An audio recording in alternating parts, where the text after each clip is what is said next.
Hey guys, welcome to today's video. This is Martin from martinmixing.com, and today I will be talking about my first impressions with Sonarworks SoundID Reference. What difference does it make in my studio? Does it have any disadvantages? Is this the only solution you'll need in your studio? This and more in today's video. Let's do it.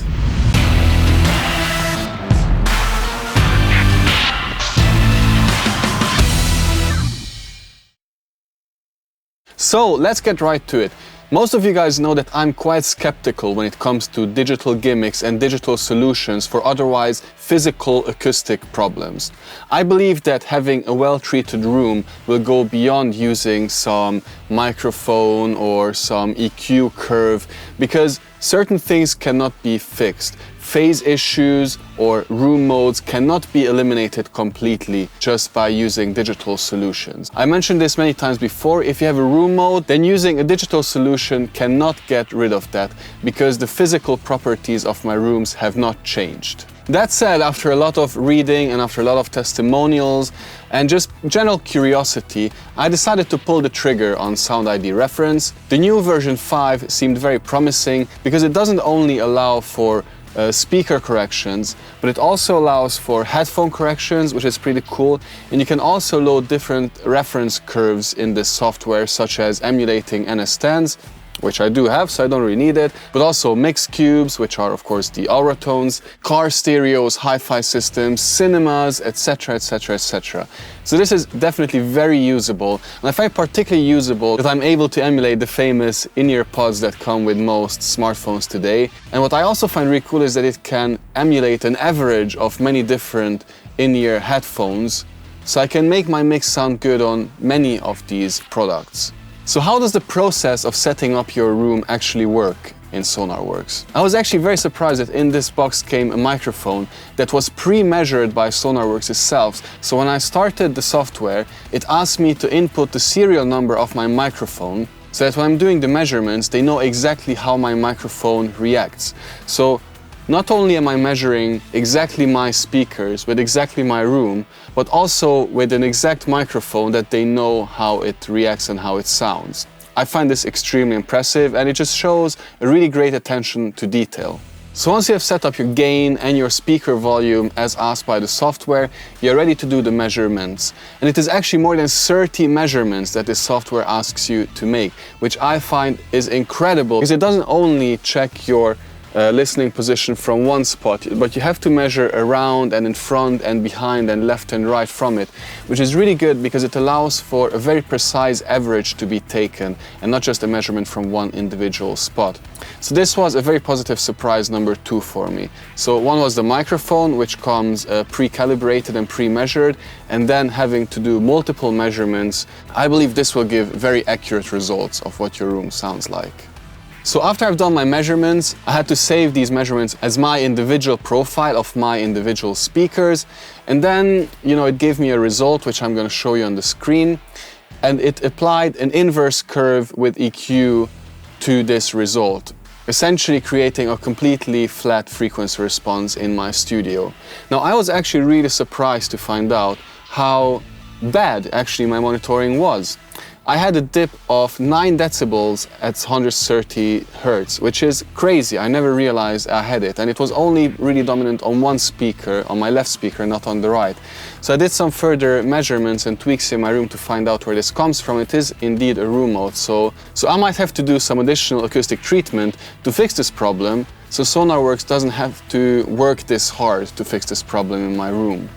Sonarworks comes as a system-wide plugin, which means it will hijack your whole audio system in your computer, so that everything I listen to from YouTube or Apple Music or whatever else, Spotify, will go through it, and it will apply this correction to everything. I think this is great because, when I listen to reference tracks or YouTube videos, I want to be able to hear exactly how it should sound corrected. And then the second part of Sonarworks is of course the plugin that goes as a last plugin on your master bus in your DAW. And here's one problem that I have with it. One, and this is a big one, when I export my mixes, when I bounce my mixes, this will of course stay on, so you have to be really careful to always bypass this plugin, otherwise your client will receive a completely skewed image of your mix. I haven't done many mixes yet, but On the one that I did, I noticed after I exported I actually accidentally exported the mix with this on, so I had to redo it.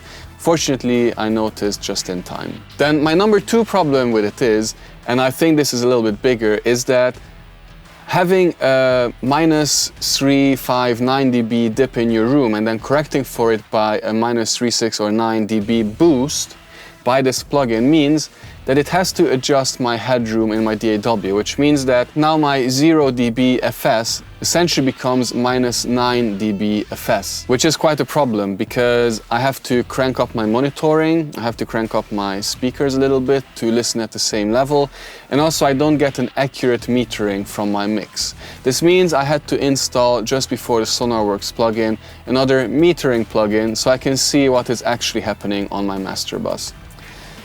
I think this is quite an inconvenience, to be honest. I'm not a fan of this, but at the same time what I'm getting in return is worth it. And with this, here is my final and probably most important point. How does it actually sound? Am I impressed? What do I think of it? I have to say I'm extremely impressed. I thought I had a really well developed studio. I have really good speakers. I thought my room sounded really quite flat. I thought I had really good bass and really good phase coherence, a really good stereo image and a really solid center. But once I applied the Sonarworks reference, it just improved everything quite a bit. My left and right speakers now sound nearly identical, and I did a lot of testing and the difference is there. It is noticeable. I noticed that my center image, so my phantom center, has become much more pronounced and much sharper, so that when the vocal or solo guitar is in the center, it really does feel like it is in the center and not somehow off left, or the treble is here and the bottom end is there, which is really, really cool. I noticed that my bass has become a lot tighter and a lot more flat, a lot flatter, if you can say that. Even though I didn't have problems with it before, but now it's better, so it really is better. Honestly, I didn't know what I was missing out on, so yes, I'm definitely sold on this idea. It is definitely really good. I think once Sonarworks manages to fix a few of these little problems, like the exporting thing and the headroom situation, maybe they can work out a way where the system-wide version of this software works with Logic as well, so I don't have to put a plugin into my DAW to make it work. I'm not a computer programmer, I don't know how this works. Maybe they can fix it, maybe not. It would be really cool. But yes, it definitely works, it definitely sounds great, and I'm really excited about every future mix that I will be doing, because I think this has taken my work to the next level just now. There's one final thing I want to mention though. Now I think my room or my monitoring sounds extremely good, but I don't think this would be possible without having extensive acoustic treatment in it. So I don't think I could remove everything I have around me and just use this Sonarworks solution to fix my room. No, because I would still have reverberation, which it cannot fix. I would still have flutter echoes, which it cannot fix. I'll probably have a lot more phase issues, which it can adjust for a little bit, but do I want a plugin to mess with the phase of my monitoring? Probably not. Let's try to fix as many things as possible with acoustic treatment and then rely on these kind of solutions to go from, 90% to 100% or 80 to 95 in my case, I would say. The really cool thing is that now with this measurement that I have from my room, I know exactly where the problems in my room are. So I know that in the next couple of weeks or months, I will focus a bit more on acoustic treatment. I'll find out exactly where this 9 decibel problem comes from that I have at 100 and 134 Hertz. I'll try to fix it and I'll measure my room again so Sonarworks doesn't have to work as hard. I think that will be really, really good. I think the less these plugins have to do, the better it is in the end. So I hope you found this video helpful. I'll probably do a part 2 to this video after a couple of weeks when I've gotten more used to Sonarworks and have done a few more mixes, sent them to friends whose ears I trust, and just to see how clients react as well. I'll let you know how it works and how it works for me, what my impressions are from it, once I've done a bit more work.